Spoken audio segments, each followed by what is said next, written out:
because we hear other people talking about this subject. But if I ask you, when is the last time you saw a talk show about suicide? There is no, there is no last time, there is no any time that this happened. So I'm sure that there was the need for a book like this. Yeah, it definitely was filling a void in that literature, also literature meaning in the broad term. Yes, in fact, this is something I would want, was thinking I would address a little bit later, but since you mentioned the word taboo, we can immediately talk about it just for a moment. The idea that the book contributes to dismantle the taboo, and it does it in a way not only with the personal story, but the fact that, and Matteo yesterday was using the metaphor of a fan, but we'll talk about it, the idea that it's very inclusive. So it starts with a very personal journey of the journey of grief of Matteo, but then includes, as the narrative expands, includes other accounts of suicide survivors, like through emails, through telephone calls. There is some statistics that you give about suicide, not only in Italy, but in the world. There are, let's say, some resources that you kind of scattered across the book in order, and there's also an important figure toward the end, which is Dr. Pompili, who is a real person, who at the University of Rome studies suicide prevention. So there are all these elements that start to belong to the world of the novel, and are all there to really dismantle this taboo, to let people really say, here are some resources, let's talk about it. And so I assume, it's just a really comment, but I wanted to see how you came up with this idea of the inclusiveness, right, and moving away from your only personal. My main goal was to let people understand that I was not talking about me, or not only me. I took my story because I lived this experience, but and so I knew what it meant. But I also wanted to include other stories because I think that when something like this happens, we are all the same. We live through this kind of experience in the very, very same way. And one of the things that kept me from writing the book was even the fact that I was talking about a gay relationship. I mean, was talking about me and my former boyfriend, and I thought, I want this to be more universal, and maybe starting from a gay couple can be, perceived as something that, that it's considering just a small community or whatever. But in all these years, nobody ever talked about the fact that we were two men. It doesn't really matter. This is a detail in the story. And I've met so many people coming to me and telling me things like, this book is the most healing thing that happened in my life, or people tell me, you saved my life with this book, or people tell me, you are my brother, and this is the first time I met you. And it's really very emotional for me. The kind of context that the book provides. People from all over the world tell me the most incredible things. But I knew what they were saying, because it was this very same thing I could have said if I had read something like this. At the beginning, you said, people are not always conscious about what it means to share a pain, but it can be very useful. It can be very useful to say, you are not alone. I've been through the same hell, and it makes two of us. What I felt in my experience is that when I met somebody else that lived a kind of similar experience, and they tell me, I got a suicide in my family too, I suddenly felt like we were speaking the same language. That all the rest of the world couldn't understand what we were saying. And I felt so deep inside me, this sensation. That's the main reason why I wrote the book.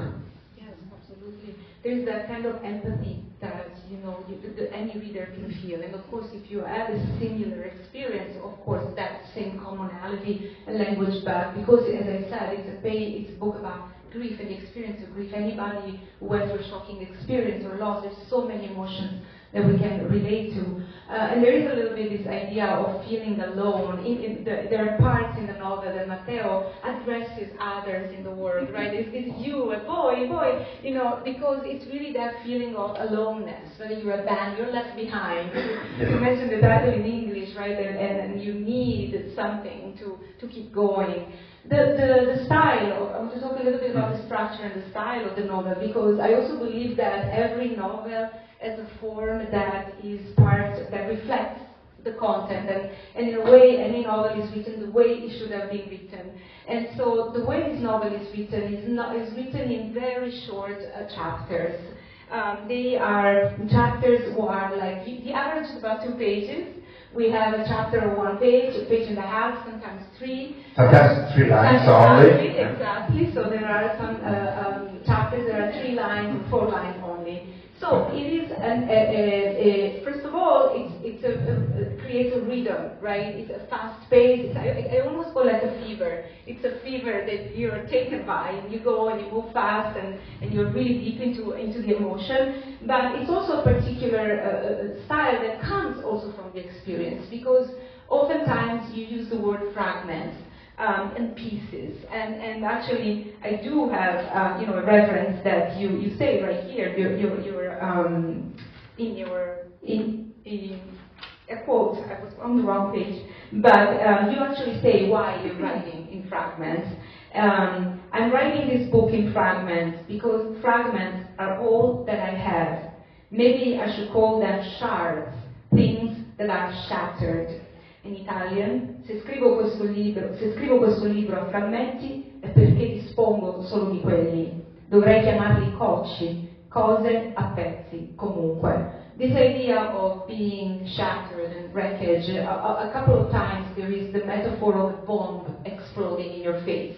And you have these pieces that hurt you directly with the survivor is right there, but then it has this large echo, right? So, do you want to tell us about how did you start writing in fragments from the beginning, because it was a way to let out the experience? Yes, at the beginning I wasn't sure I was writing this book. At the beginning I started to write these fragments, and I thought they were just notes. And it was like, I start with these notes, and later on I connect them all together, I write a bigger narrative, connecting the dots and whatever. And after like 100 pages, I said to myself, well, maybe they're not notes. Maybe this is the novel itself. I mean, this is the way it must be written. And it made sense to me, because I've been, in my mind, I was constantly thinking about the shape this book should have. And I thought, different options, like in forms of letters, in form of romanzo corale, non so come si dice, choral narrative, and what I always change my mind. And so this is the shape that came naturally to me. I had no idea I was doing it. It was just the way it came to me. And after a while, I said, this is the right form. And also, I think it's right, because when you write very short chapters, you don't have time and space for lots of adjectives, lots of descriptions. You just say what you need to say, and there's no space for much more. And I want this book not to be morbid. I didn't want to, indulge in, details, and I didn't care about the details. I care about the meaning. And so I thought that this was the best way to do it. Yes. When you said that you even were thinking of a choral narrative, in which way that you would have included other characters, other voices, testimonies, things like that. And in this one, I start talking about my story, and then I start include other stories, and sometimes people that I interviewed, sometimes stories that I read, and also there are a lot of quotes inside the book. In fact, I want to talk about that. And one thing also that it feels like poetry to me. Some pages feel like poetry, not necessarily only because the language is lyrical in many respects, but it's a kind of a narrative by subtraction, right? That you kind of, exactly as you said, not to be morbid, not to overwhelm with details, but you, as poems do, you create association, emotional association. There is an echo that reverberates in every short pages. But there are also other texts that appear, that are quotes that appear in the novel. So instead of having the more traditional epigraph of a novel, right, when you have an epigraph at the beginning of a novel that tells you a little bit the theme, Matteo introduces and integrates a lot of quotes among some of the chapters, intervals, and then we have a quote from some also American writers like Ocean Wong, Lydia Yoknovich, John Didion, Susan Sontag, a lot of references, international references, and they feel like that you are in dialogue rather with this. And it also brings me back to the idea that you are seeking a support there. Do you want to tell us about that? Yeah. I included a lot of references because I didn't want to be alone in this journey, and also for the same reason, it was a proof that I was not talking only about my experience, but I was quoting other people dealing with grief in their work. And I think, like you said, it was a dialogue between me and them. And sometimes the quote comes after a passage in which can be a kind of commentary, or sometimes it suggests another kind of reflection or on the same subject. I thought it was more dynamic this way. You said that you read it in one shot, no? And most of the people, a lot of people told me this, and this is the thing that is more surprising for me, because I thought I had written a very heavy book to read, and everybody said me, oh, I started, couldn't stop, finish it, and like, it's not a thriller. I mean, he dies in the first page. There's no surprise in that. But people are reading it with such a frenzy, and this is the most unexpected thing for me. I mean, it took me 22 years. You read it in one night. This is unfair. Can you explain this to yourself? No, I don't explain. I cannot explain much of this book, and what happened, and why I'm here, and I can explain most of the things that are related to this book. But this, and also I tell you one thing, that like 2 weeks before the book went to print, I took off 16 pages of the book. And they were all pages about music. I put like intervals, about songs. But because I thought that the reader needed some pauses from time to time, in my mind was that this is just too painful. You cannot write a book like this. You have to put something so they can think about something else inside. And then I decided to took off them, and now I think it was the best. I was thinking about that, because indeed these intervals that you create, actually there are some references to pop song, there's a reference to Cher, to a song, that you hear in the... There's a reference to Amber Angiolini that couldn't be translated anywhere in the world. Exactly, so there are all these references that are very much Matteo, and all these references, and there is references to cinema, to movies. There's a zombie movie, and it's actually very interesting to embed some kind of little humor, little dark humor, right, in a mourning narrative and a grieving narrative, and there's a moment where you're watching a zombie movie, and it's so touching actually, because the Revenant, right? Because you feel that you're so desperately you would want your beloved to come back even as a Revenant.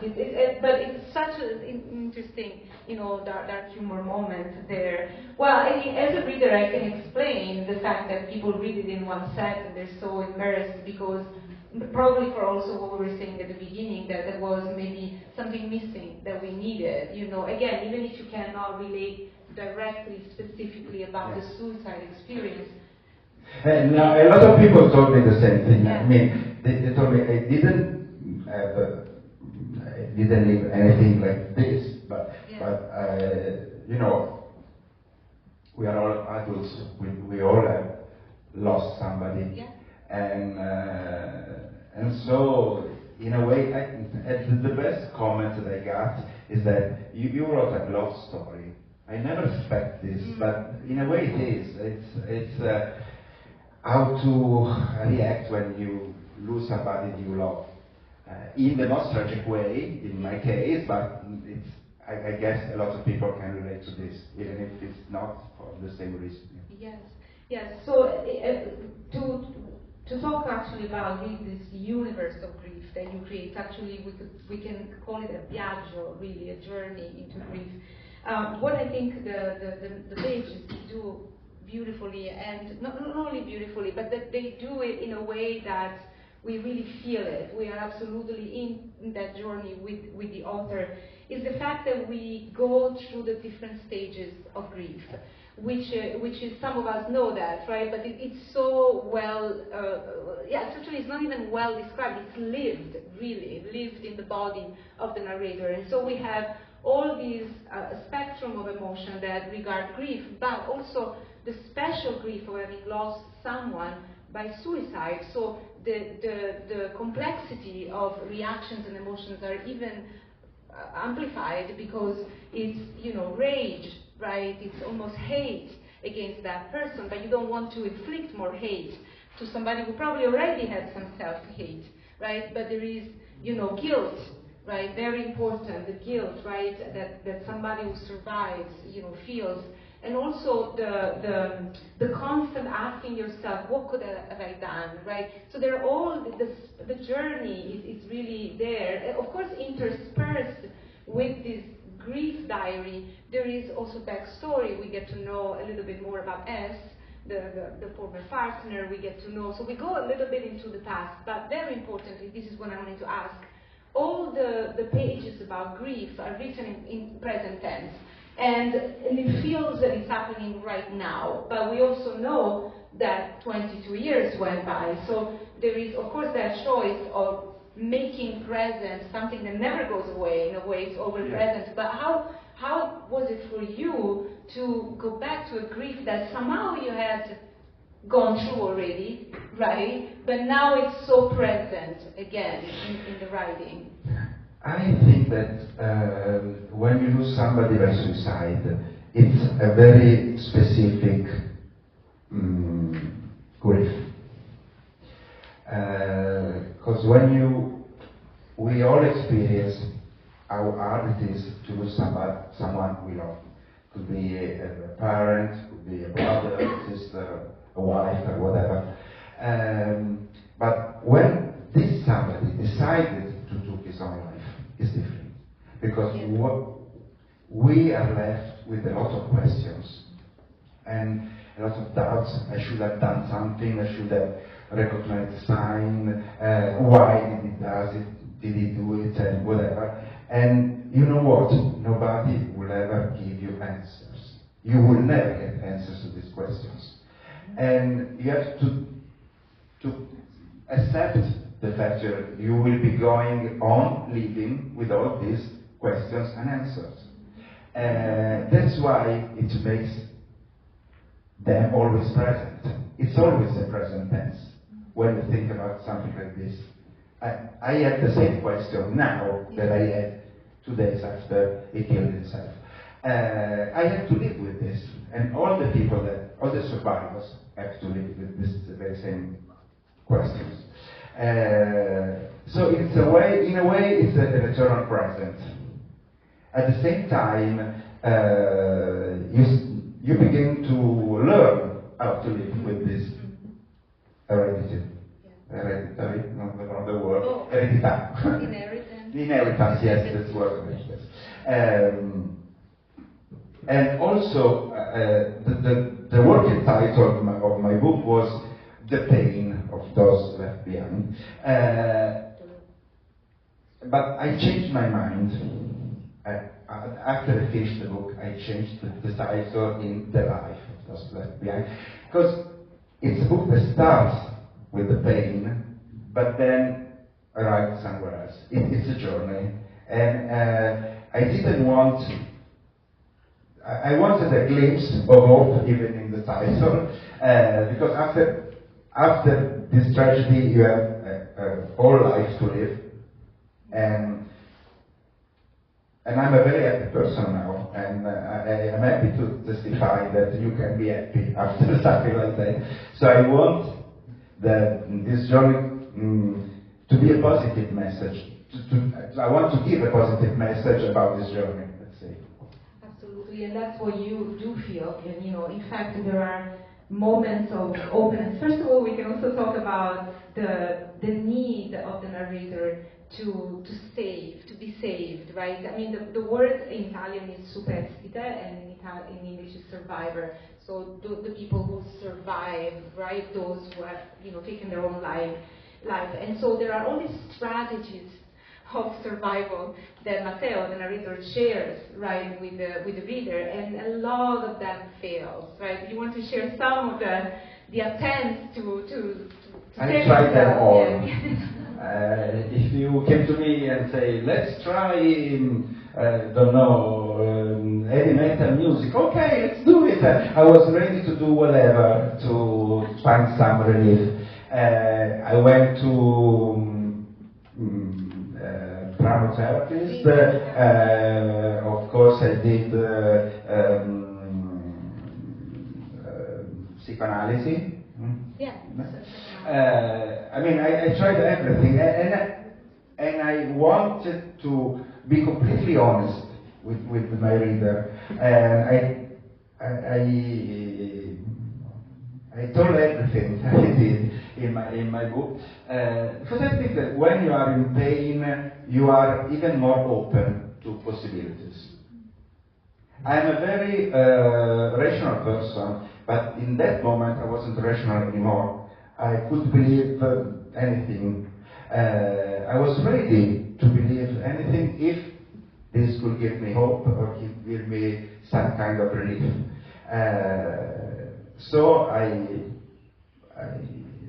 talked about all this attempts of trying some kind of consolation, and they were all failures. But I thought it was right to share even this. Don't know, all these mistakes in a way. But there are even the reason why I cannot read this book aloud, because some of the pages are quite, I feel quite ashamed of some of the pages.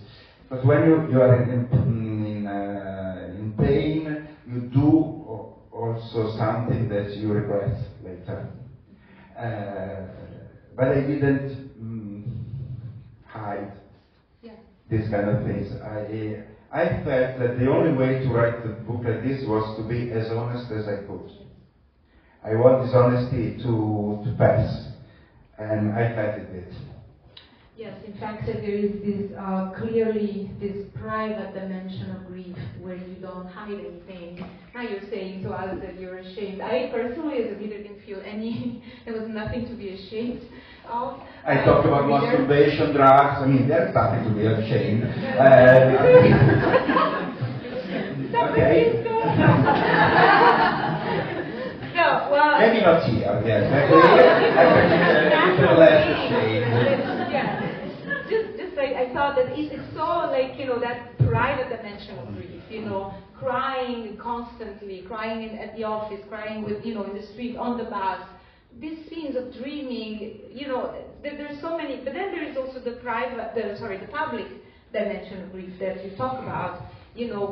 What happens when you go out, right? And you actually say at one point that grief is also un copione di recitazione, it's like a script, right? Because when you're out and you're trying to function, you're out there and you need to function, but you're playing a part because you can't, but there is these social conventions, right?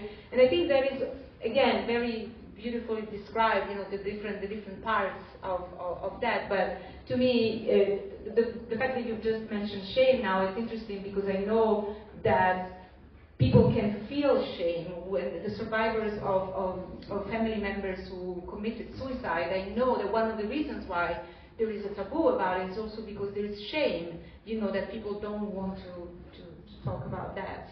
Yes, also the statistics are not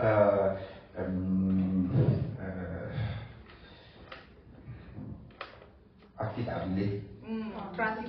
Trustworthy, because lots of family don't share. Don't share, exactly. Because they prefer to say that it's death by accident or stroke or whatever, and so we don't have a real affordable data about this. Yeah. Yes, and that makes it even more, like it feeds the same circle, right? Yeah. Cycle that you don't talk about it. So as the book progresses, we are going through this journey of grief, and eventually there is little lights, little moments, where we see the narrator opening up and being able, of course, all these attempts by going to cryotherapy, going to a medium, going, all these things that fail. But then eventually there is this, and also I want to say another thing that I think is really important is that one thing that sometimes doesn't allow a person to fully, go through the journey of grief is because grief becomes the attachment to the person. And when you lose the grief, you think that you're also losing the memory of that person. And that is also very well described in the book. But there is a moment which we go toward the end of the story where, there is a conscious decision that the narrator, that Matteo, makes to actually save himself. So after having tried all these failed, things, eventually there is a moment where he is kind of trying to help himself and make the choice. And I wanted to read it to you. It's very short. It's one of those chapters that is only 4 lines, and it feels like a poem. And if you actually can see a little bit. Actually, I want to find the page, but I have it on my notes. Just because I wanted to show it to you that it's written like a poem. So it's on page 229. You can see a little bit. It's just 4 lines, right?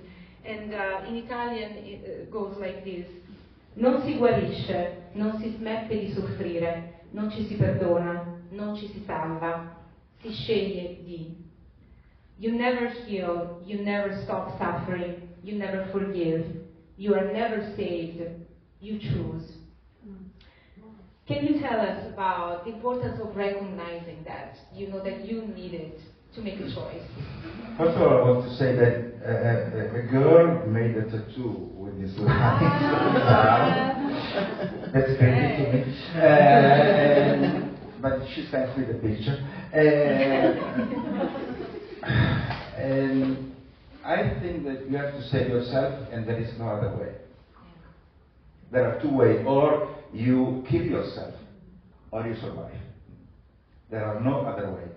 So it can take months, it can take years, but it comes the moment in which you say, I have to rise up, I have to start living again, I have to smile again, I have to forgive myself. Yeah. Because in a way you never forgive yourself for what happened. In a way you always feel there is a kind of responsibility. But you have to live with that and to say, okay, I'm human. Maybe I did something wrong, but I cannot go on punishing me, and I have to save myself. And I think that this is something that everybody that have been through my situation have to live with. Yes, in the book it happens almost like something switches, right, in your mind. In my life it happened like this. Yeah. There was a moment, there was a precise night that I talk about in the book in which I said, okay, this is the moment. Or you save yourself now or you will never save it. And a lot of people come to me and say, does it really happen this moment? It's a precise moment, I don't know, it happened to me like this, but maybe it's not so, so clear. But in the back of your mind, you are thinking about this, and you are going through this kind of decision. Yeah, it can be different. And this is also a little bit what that's why I wanted to start with the quote, the idea that the experience of grief and sharing it can be a gift, not only for going through the experience and feeling it almost like a catharsis kind of thing, right? But also the fact that this is a book that gives that kind of perspective and the kind of hope that there can be a before and after grief, as you talk about it. And for me, it almost feels like, as you say also very well in the book, you don't really overcome grief, right? But you kind of go across, attraverso, you need to attraversare.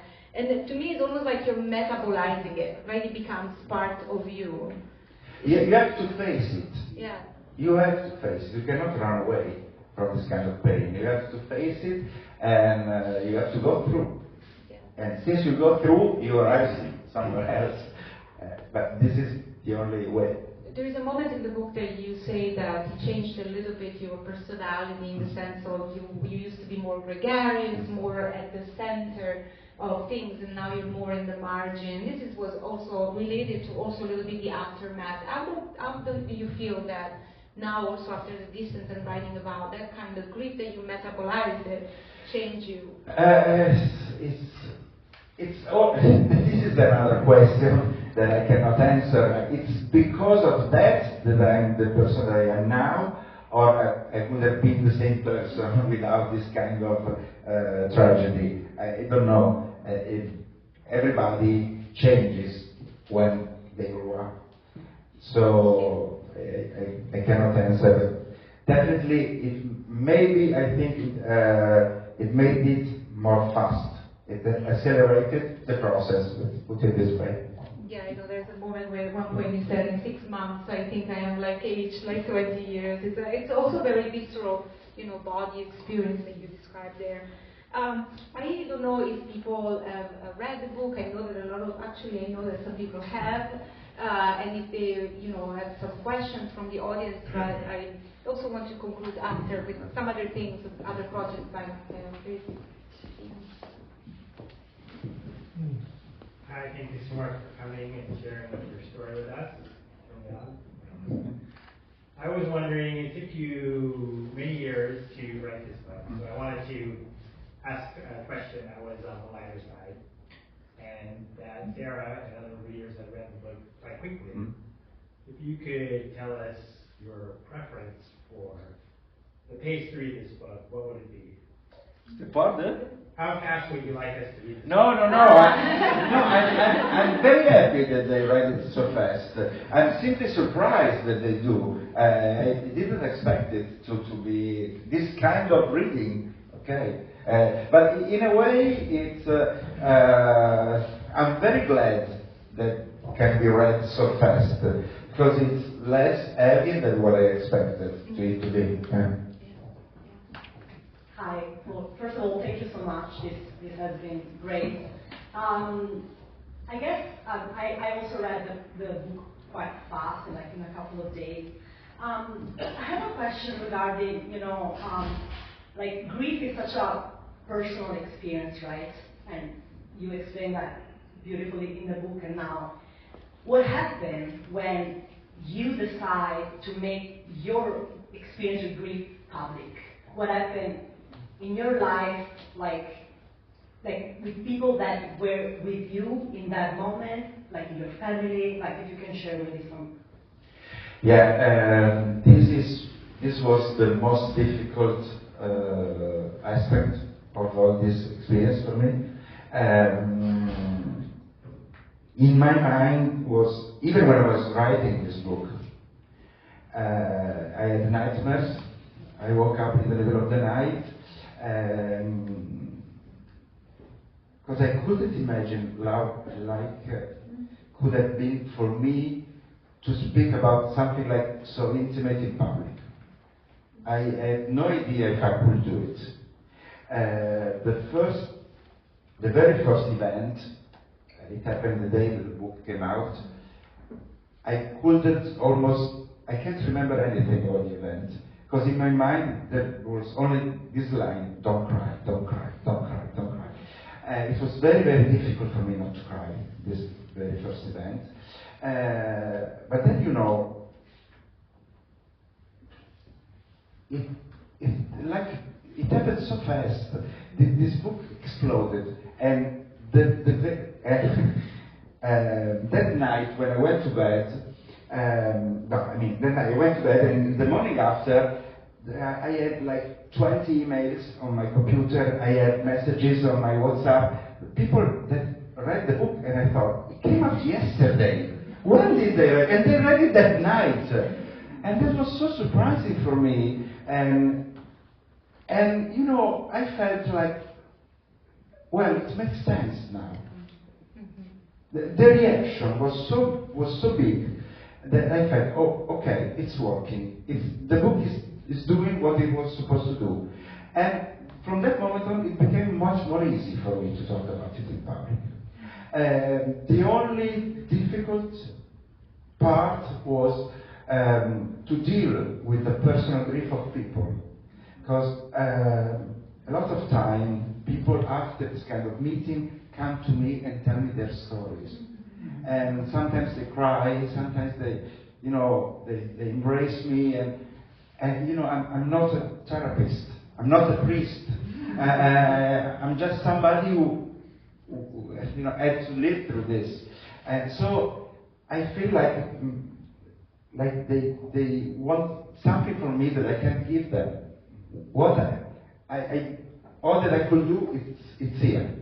After that, I don't know what to do, or I don't know what to say. There are people literally coming to me, tell me why my son killed himself. How can I answer this? It happened to me several times. It's much more than what a writer can do. But in a way, it's part of this journey. And my husband came only twice to this kind of meeting and said, I cannot come anymore. I don't know how you do this. I couldn't do it. I mean, I was in the audience. It was too much for me in the audience. I don't know. I felt it's a blessing. All of this is a blessing for me. So I'm surprised. Life is really surprising, you know. The worst thing that happened in my life turned into the best thing that happened in my life. Wow. There's no other way to express this. Thank you. This is the message. Yeah. No. Guys, I have a message. Yes.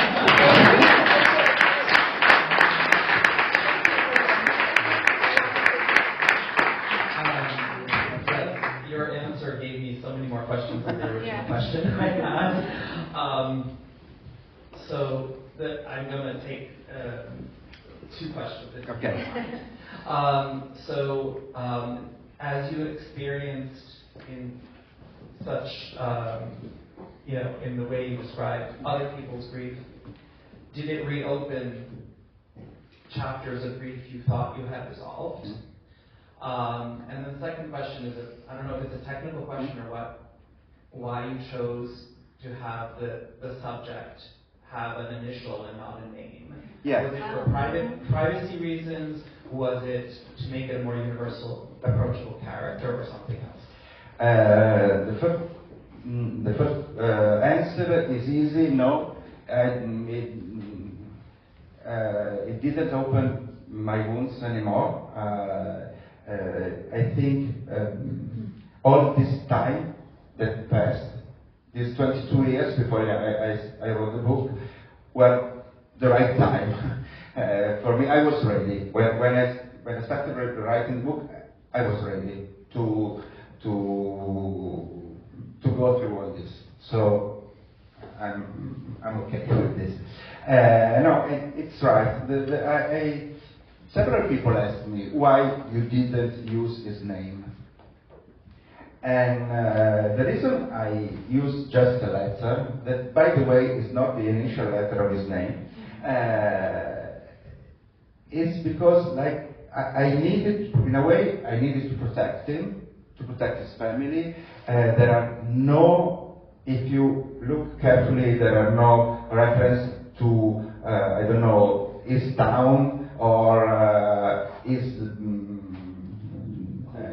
no, there are no, how can I say, details that can be related to a single person, okay? It's very vague. And I wanted to protect his privacy, of course, his family's privacy, but at the same time, I wanted to be a symbol. I mean, I wanted to be, it could be anybody.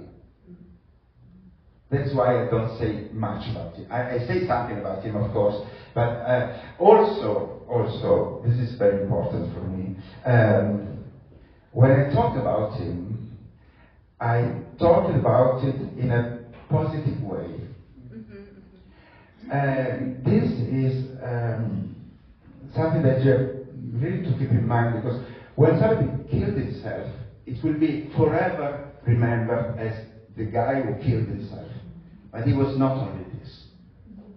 I was in love with a man that was so many other things and not this last gesture.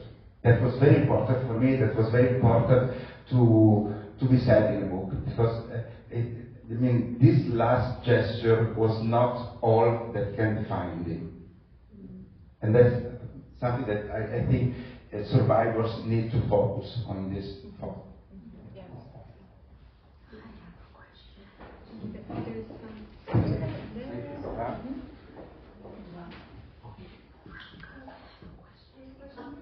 Excuse me. Thank you so much for being here. So I wanted to know if you would share with us, has this book helped like your family to talk to you about this, and maybe your partner's family? Has it like opened up the taboo subject to talk about the grief?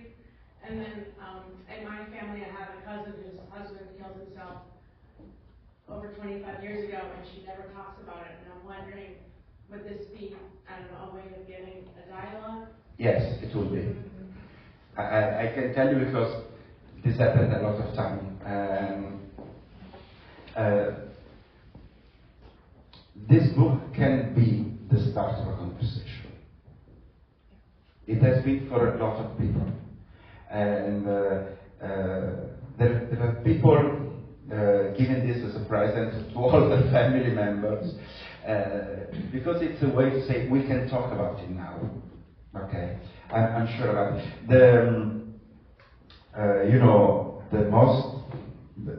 The mail that I like the most about the mail that I tried to tell in English. This woman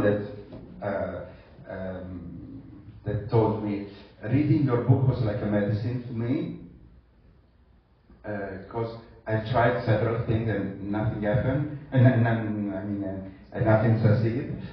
But this one helped me so much that I don't give you any compliments. For the same reason, I don't give compliments to Tylenol.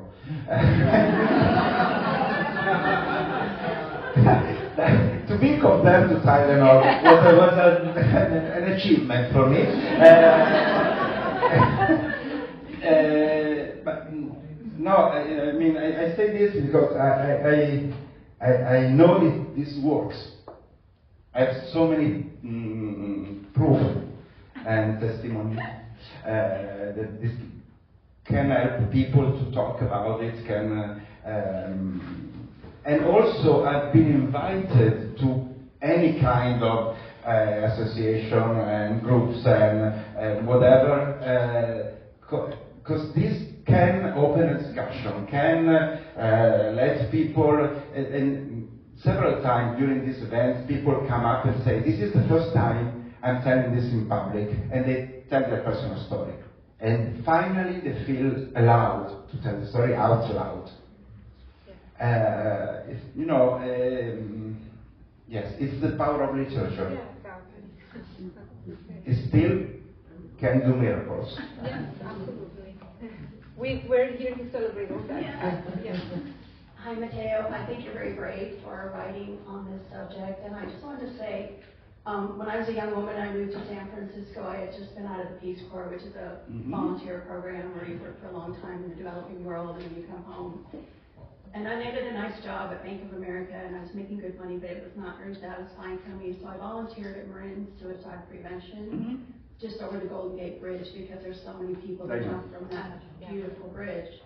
And I worked in suicide prevention counseling, but we also do grief counseling for the survivors. And there's a lot I could say about that. It was a time of age, so I was mostly getting calls from, and I worked Friday nights usually because I had a job during the day. And I was getting late night calls from a lot of gay men who had witnessed their friends, their partners, sometimes 40 or 50 people die within 6 months of that. So, I was just listening most of the time. I was young myself. I'd been in the developing world a long time. I barely knew what AIDS was, because I was so isolated from my own culture. But I just wanted to say the lesson I learned from that is sometimes all you can do is bear witness to other people's pain. And those people who are coming to you at your book signings or just when you're out in public, if they know about your situation, or telling their stories and crying. And I know the weight it bears on your spirit in a certain way, but remind yourself that you're doing, something that's very courageous, very brave, and very helpful for them. If you got it to give it to them, because they aren't getting an outlet, obviously. No, I know. So it's very important. Thank you for this. And sometimes people are asking me, like I said, maybe it happened to my best friend, it happened to my colleagues, and I don't know how to talk about it with them. Tell me, what should I say? And my answer is, you don't have to say anything. You can listen to them. Even make them understand that you can be, a friend, you can listen, they can be free to talk about it with you, and that will be so much. Even not saying anything, just listen, is just doing something that is very important. I absolutely agree with that. Ciao Matteo. Can you name a couple of Italian authors that may have influenced the way you decided to write this book? If you can't think of any, because it's such a personal composition, can you just mention one or two authors that are on your radar, that whether on this subject or something else you would recommend? Well, one is very easy for me to name. It is Pierre Tondelli. That was a very huge influence on me, not only for his books, but also for his attitude toward young people and young authors. And it was a lesson for me, the way he, he was in his 30s and he was helping people about 20, 25, so just younger than him, of 5 years or something, but usually writers tend to be very selfish, and he taught me that to help other writers to emerge, it's something that you can do, and it's important to do something like this. So this is a very a lesson that I took from him. It's very important for me. And another author that is very important for me, even if apparently has nothing to do with this, is the Canadian Douglas Copeland, the one who wrote Generation X. Is my favorite writer, and for the way he can talk about contemporary. He can, in my mind, he can see things while they're happening, and this is a gift. And so it's... and we need it. Yes, and so I can give you these two names. Well, there's some questions. questions. Yeah. Oh, last question. Okay, you're waiting me. Just. Yeah. No, I mean. Okay. Okay. The word that I'm thinking about when in the book the suicide brings a lot of anger and a lot of blame and a lot of the hard emotions, and so part of the healing journey is forgiveness. Yes. And I guess I just wanted to introduce that word into the conversation, forgiveness, and ask if you learned more about what forgiveness is, or how any of us can achieve it when we are holding on to anger towards someone who is no longer here. Yeah.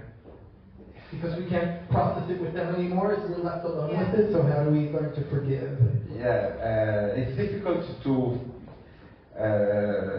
forgive, and it's even more difficult to forgive yourself.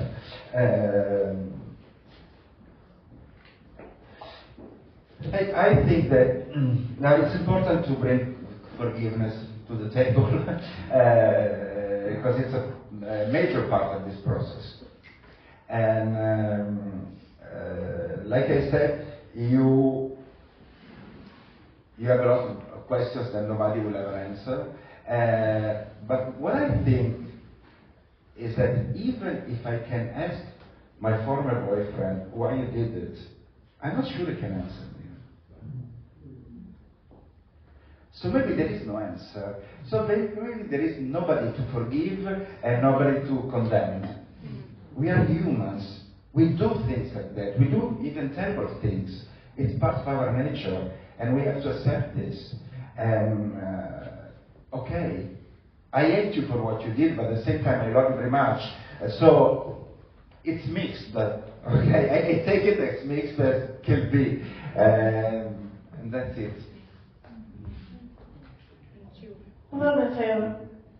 I'm curious about the bits that you wrote about music that you took out of the book. Did you delete those? No, they're still there for the director's cut edition. We want to read them. No, of course, I told you. Yes. Yeah, I was just curious if you would take those extractions and maybe create a new work out of it or something else. Yeah, there are pages about songs who deal with suicide in different languages and different cultures. So maybe I can use them. Sooner or later I will. There's the last question from Benedetta. Grazie Matteo. So, a couple of things. One is a comment. Actually, I wasn't surprised to hear that this book was translated in Japanese. I lived 1 year in Japan, and I can totally understand why this was translated in Japanese, because of course, on the one hand there is the prevalence of suicide rates in Japan. I think it's an interesting culture because it doesn't consider suicide as a sin, differently obviously from the Catholic way of perceiving it. And nevertheless, Japan is one of those countries where there isn't really any type of psychological support whatsoever, even beyond the conception of taking your own life. But it's just they're just so private that they just don't even have psychotherapy or things like that, right? And so I wasn't surprised to see that it may have been well received, because I think there is a lot of need in Japan to actually deal with these things, and they don't. So having lived through a couple of times this experience in my life, and one of the two, particularly with someone that I was very, very close to, I actually felt, and I wonder whether you felt the same way, more than forgiveness, as you were mentioning, acceptance. Yeah. And my sense, and I don't know if it's a question or more like a comment, my sense, after many years of, going through this kind of journey, has been that ultimately when these things happen, for the people that stay behind, for the people that survive, there is a sense of ending towards youth and childhood. There is a way of all of a sudden realizing that the human mind can do anything, like even the unimaginable, and actually kind of accepting that sometimes we just mess up, and that people snap, and probably they themselves would have taken it back if only it didn't actually happen. So I mean, I wonder what you think about that, which makes it maybe just so real and so human, because I think there is a lot of like taboo and you know, exactly like conceiving it as a sin, and you know, difficulty to accept this way of ending life, and resistance from the society, from the family members, from the friends, from whoever is left, right? And I wonder whether ultimately the people that die like that should just be accepted as people that just die like that, right? And they, who knows whether that was kind of a real choice, and whether we do even have to discuss whether that was a choice, you know? Well, in a way, I should say that theoretically, I agree with you, but it's very difficult for people who are living this kind of pain to accept this kind of approach. But what can I say is that even psychiatry have changed completely the approach to this subject. And for instance, one of the common sense about suicide is somebody who doesn't love life enough, or somebody who rejected life. The approach, the psychiatric approach now is that if somebody who is such a state of pain that think that that is the only way to stop the pain. So it's not a rejection of life, it's a rejection of pain. And this changed completely the narrative, I think. Okay. So we should start to think this way too. But like I said since the beginning, nobody talks about this. Yeah. So there is no way for people to deal with this kind of concept. And all you are left with is prejudice and common shame and whatever, because there are no ways to explore other options and other way of change the way people think about it, or took off the shame from this kind of situation and so on. And I think it's a kind of a revolution we should do about this. Yeah. It's a cultural revolution. It's a global thing. It's not different in the US, in Japan, in Italy, in Europe. It's always the same. I mean, there is a kind of global rejection about this subject, and things need to change.